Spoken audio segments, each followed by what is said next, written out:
Fun gameplay and interesting world building are important parts of making a game, but the thing that is going to really stick with people is a memorable character that you are able to experience the story through. G'day, I'm Jordan from It's Got Stealth and welcome to the Samurai Unicorn development series. In this installment, we want to walk you through the process of creating Chloe and how she became our lead character.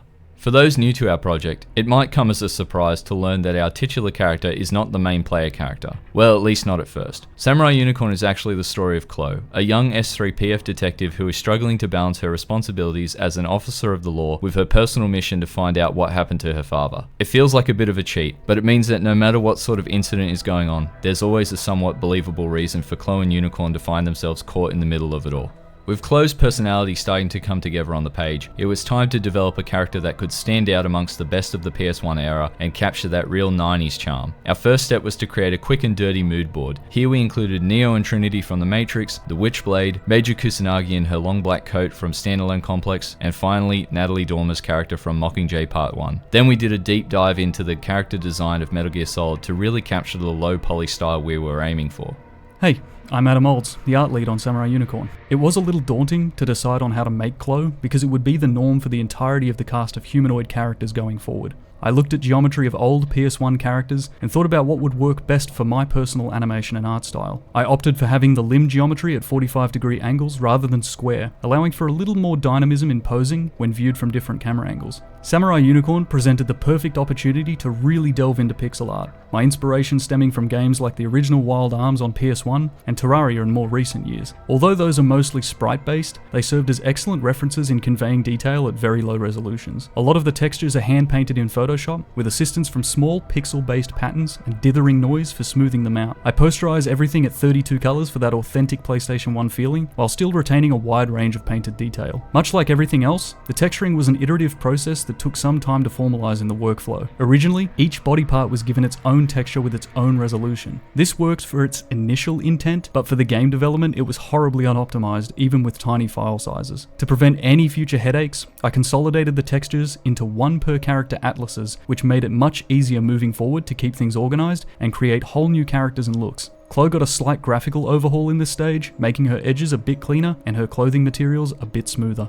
Upon choosing which elements of the PS1 style to go with, I looked at games like Resident Evil 2 and Metal Gear Solid for a classic low-poly approach to limbs and armature animation. With simple lighting engines and painted shadowing, it was oftentimes hard to even discern how those characters were 3D modeled back then. We ultimately decided that a segmented look was totally fine for the geometry of the characters, and even beneficial. Not having to worry about weighting or complex deformations meant that more time could be spent elsewhere developing the look, and additional bits and pieces could be swapped out at any time for little to no trouble. Unfortunately, when shifting to the game development stage, a skeleton was all but essential in getting Chloe to run and gun, so we had to update the rig to a skeletal system, replacing her hierarchy of segmented body parts with one singular mesh, deformed with a skin and painted weights. This was a relatively painless process and meant that we could very quickly see Chloe actually running and gunning thanks to Eric's work on Chloe's controller. Hey there, I'm Eric Freeman, the programmer on Samurai Unicorn. While older consoles have limitations like no root motion, no animation blending, and others, we felt the main character should have a more modern and fluid movement like that found in Souls-likes. This helps the character feel more responsive and lets the challenge come from fighting enemies, not sluggish controls. Starting from the basics, Chloe's walk cycle is made up of many 8-way movements. Each of these different 8-way walk cycles makes up a multi-layered blend tree that allows us to blend between over 100 different walk cycles at runtime, depending on various factors like movement speed, strafe direction, various weapon types like unarmed, pistol, or rifle, and if Chloe is currently aiming her weapon. At the end of the day, we essentially have a blend tree of blend trees of blend trees. And then we finally top that off with some unique custom idle animations for the different weapons. I initially experimented with additional states for short start and stop animations, different pivot directions, and others, but eventually scrapped them as I felt they lowered the responsiveness of the character.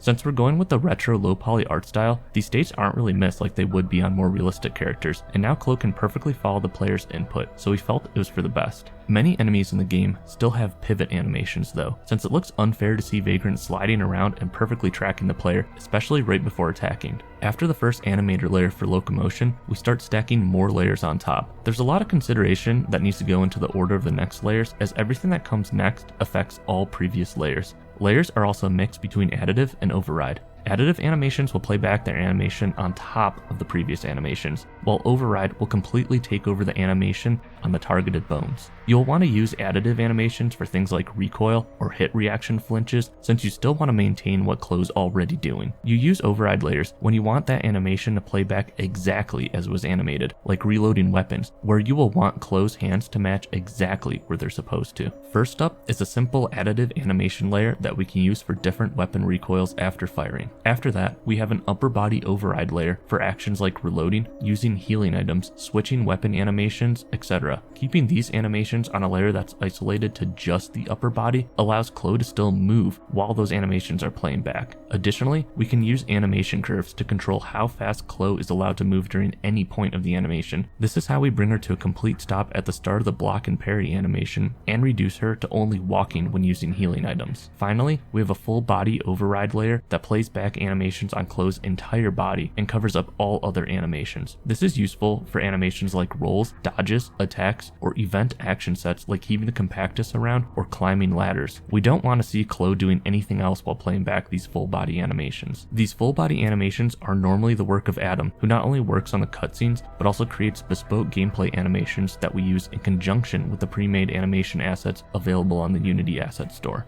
As an animator, trying to capture the character's essence is one of the most important things in making them relatable or someone to care about in the greater story. There is a certain charm to the style of PS1 limited animation that we've seen in the past. With Samurai Unicorn, it's not that we're trying to emulate those styles exactly, but I definitely pull from them in order to get a nostalgic dose of familiarity in the cutscenes and in-game animations. The world of Samurai Unicorn is meant to be believable as a real universe with real people, so I try to make the animations as grounded as possible, with subtle differences depending on the character, from the way they gesture with their hands to the way they cock their head. Although a lot of the personality comes from the voiced line delivery, always keeping in mind how the characters interact with each other is also key. Chloe's character is typically skeptical yet steadfast in her actions, and that leads to a forward-leaning demeanor in her walking and posing. I usually block out the cutscenes or more advanced in-game animations with pose-to-pose keyframes, then animate the characters themselves, transitioning between each with the appropriate level of flair. Sometimes, it's a little too much for the gameplay to feel fluid, so it needs to be dialed back. What often looks better to watch doesn't always feel good in the hands of a player, which is something I'm constantly learning and trying to keep in mind, particularly as we begin to work on Unicorn and the endless list of custom animations that are required to implement him as a part of Chloe's moveset.